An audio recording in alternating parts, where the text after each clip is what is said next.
Yung Manila's Finest, in-ignore nila.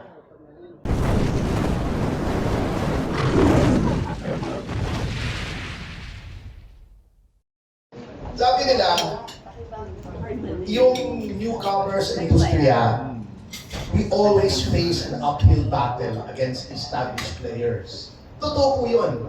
So they were asking me, after that, after making Mama Sapano, which fortunately gathered a lot of awards sa MMFF at sa Star Awards, why are you still making movies? Di ba? Sabi mo, mahirap yung industriya.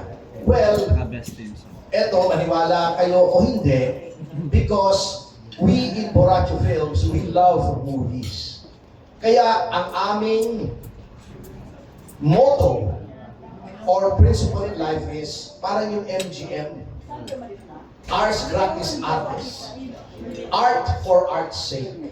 If a project is good, we will do it. Secondary na lang kung kumita o hindi. Anyway, ang pelikula sa ngayon, you have a 50-year copyright. Para kang bumili ng kondo, you use it for 50 years.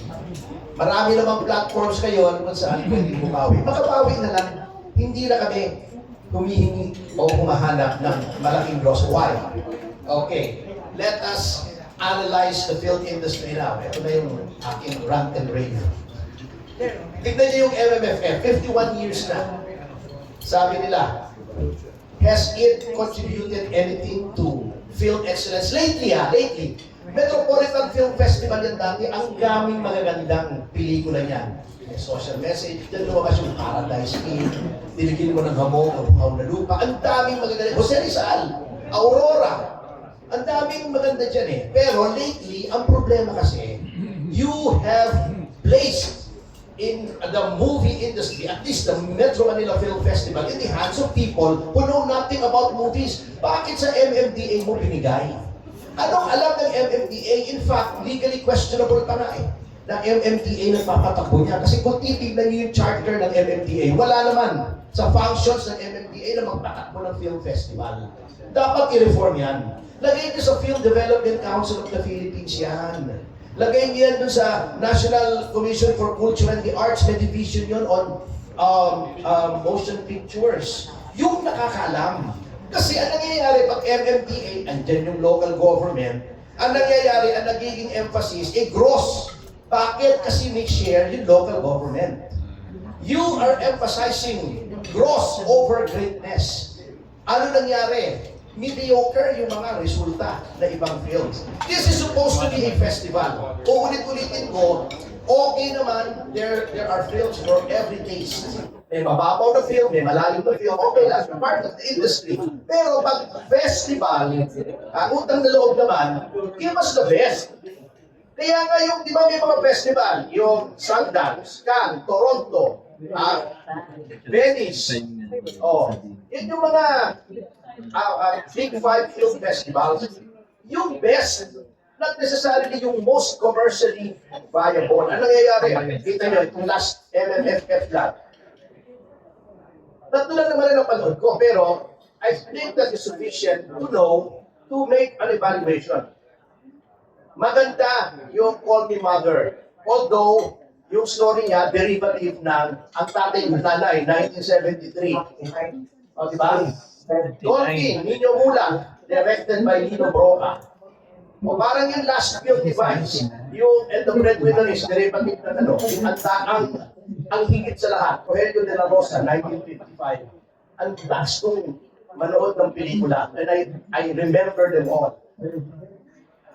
Okay na natin derivative eh. Pero, okay, maganda yung acting device, to be fair. But over Piolo Pascual sa Manila's Finest, no way! No way! No effing way! Oh. Yung Manila's Finest, in-ignore nila. Bago nung nagra-rant ako sa social media, sabi nila, si Piolo nga mismo masaya na nanalo si Bahay. Siyempre, nasa industriya siya, ako outsider. Siyempre, hindi mo pwede criticize yun, nasa loob ka. Kaming mga luko-luko na gumagawa ng pelikula on the fringes, kami magsasabi ng totoo. Kaya 51 years na ang MMFF, nasaan ang Pound York mo? Nasaan ang mga trophies mo sa Big Five Film Festival? Sa minor, meron. Paano kang mag-elevate ng taste ng Pilipino if you keep feeding them this thing? Yung bata, umpisa bata, pinakain mo ng instant noodles, pag pinakain mo ng kabyang yan, at saka ng foie gras, hindi nila magugustuhan. Hindi pwedeng ganoon ang industry. Otherwise, of course, there's very little that I can do about it, except once in a while, hanggang kaya ko, dahil hindi naman po itong bread and butter ko, buti kung maraming siraulo katulad ko, nagagawa ng pelikula without regard as to commercial viability, basta maganda para sa akin, gagawin. But, alam niyo po, di ba sabi sa Biblia, to whom much is given, much is asked. Kung malaking player ka na, katulad ng ginagawa ng GMA7, nagposerisan sila. Ang Viva, magagandang project sila. Aurora was a very good movie. The Leader was a very good movie. Paminsan-minsan meron, Never Not Love You is one of the best movies of the decade. Kaya lang, may responsibility kang i-elevate yung taste. Otherwise, para yung gym ito, malaki katawan ito. Kung puro 10 pounds yung weight mo, hindi nalalaki katawan mo. Kahit masakit, mag 20 pounds ka, mag 30 pounds ka. You have to mold the taste of the public for excellence, which is what we're trying to do. Ibobore ko lang kayo This movie is not just a rom-com. Bigyan nyo lang ako ng 10 minutes. Pasensyahan nyo lang kung inyong mamarapatin. Bakit po Spring in Prague was not a whimsical choice of title? Hindi po Kasi you have to go into history. Ang Czechoslovakia, before the breakup of the USSR, was in the Soviet orbit. Ibig sabihin, parang satellite state yan ng USSR. They controlled the government of Czechoslovakia. In 1968, because of the oppression of USSR, the people of Czechoslovakia rose up. That was what they called Prague Spring. That uprising was broken up by the USSR by the use of tanks. Kinalyon yung mga tao. Okay, what happened because of that historical experience? Ang Czechoslovakia nag-break up into two. Czech Republic and Slovakian Republic. Okay, Prague ang capital ng Czech Republic. They disbanded the Communist Party because of their historical experience. How does this fit into the movie? This movie is full of symbolism. It's not just a love story. Yung character ni Paolo represents the Philippines, which is a democratic state. Yung character ni Sara Sandeva, Marushka, is the daughter of a person who is very powerful in the Czech Republic. And had the Communist Party not been disbanded, would have been the ruler of that country. So, bitter siya. Okay, doon umiikot yung story. Nung tumakbo si Sara Sandeva sa Pilipinas, yung summer represented enlightenment, freedom from oppression. Nung bumalik siya, winter, nandoon na-oppress na naman siya, na-resolve sa Act 3 Spring, yun ang resolution. So, as a reference to Prague Spring, and if you look at the story, if you look at the dialogue, it's not just a dialogue between two lovers. It is the distinction between democracy and communism. That's political subtext po ito. And ano yung significance ng kanilang pangalan? Alfonso Mucho, yung kanyang character, yung name ng character niya. Alfonso Mucha in the Czech Republic was a painter who was a freedom fighter. Ang asawa niya si Marushka, yung pangalan ng character ni Sara Sandeva. The fact that they met, they were trying to ascribe it either to fate or destiny. Ibig sabihin, divine intervention na hindi pinaniniwalaan ng tatay ni Marushka because he is a godless communist. Walang Diyos sa komunismo. So, this is not a strange love story. This is a fairy tale. A distinction between freedom and democracy and an authoritarian government. So, yun po ang pelikula namin. Marami pong layers of symbolism yan. Ginagaya namin yung mga symbolic films like Citizen Kane or the original Blade Runner. Yan po ang kinukuha namin o Battleship Potemkin. Or basta, it is a movie that will bear repeated watching. So yun po ang ginawa namin movie. It is not just here to entertain ng sandali. Yan, papanoorin niya ulit sa TV. It will bear repeated watching.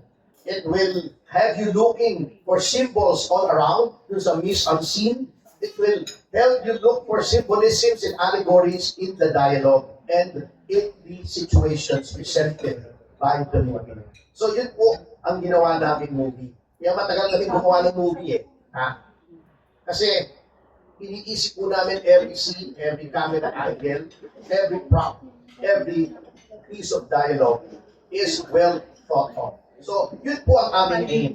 Kumita kami, fine, gawa ulit. Hindi kumita, baka may mauto akong sumugal ulit, gawa ulit ng isang magandang movie. But the important thing is, nakagawa po kami ng movie. Because a lot of movies, when they were first shown, were not appreciated. Citizen Kane, lost money. Heaven Can Wait, lost money. Ang dami po na naluging pelikula, pero as time went by, na-appreciate po sila. So, yun po ang aim namin. We're a small player, but we aim to elevate. Hopefully, may mag-influensya kami na mga ibang filmmakers. Meron naman pwede na mga filmmakers na gumagawa na. Tulad yung Empress, okay naman. Yung Mayros Maya, sumugal sila. Ayun, parang mamasama na hindi na-appreciate sa Metro Manila Film Festival. Kasi hindi naman po na-appreciate ang mga gandang movies. Kasi nakatuon sila kung anong kikita. Hindi dapat yun ang film festival. At ang film festival po, equal ang allocation ng theaters. Hindi yung ititigil po. I attended the Zurich Film Festival as an observer. I attended the San Sebastian Film Festival. Andun pa kasi Brad Pitt. Kinaway ang pangako Hindi, lahat kasi kinakawayan dyan. Anong tao Kinawayan niya ako Nandun ako Pagka doon, nakaschedule na yung movie, ayun na yun. Hindi mo na i-cancel ang screening noon. Ganun po yun. Hindi yung, hindi kumikita rito, tanggalin na natin. So, mali ang palakad ng Metro Manila Film Festival. And as long as this situation persists, do not look to the MMFF to give any progress to the film industry. At last na po, sinasabi nila, kumikita naman Although mas mababa daw ang gross this year, Alam niyo po, ang industry ay hindi artista lang, hindi producer lang, hindi scriptwriter lang. Dapat po ang industriya kasama yung mga nasa laylayan, so to speak, use the favorite word, Lenny. Yung mga extras, cameramen, mga best boy, grip, clapper, mga scriptwriter din. Dapat dyan lahat umuunlad, hindi lang yung lead stars, hindi lang yung producer, kasi industriya yan Otherwise, walang mangyayari po talaga. At tulad sa Hollywood, nagpa-profit sharing na sila sa lahat ng mga key production crew. Pag kumita ng ganito, may share yung mga ganon.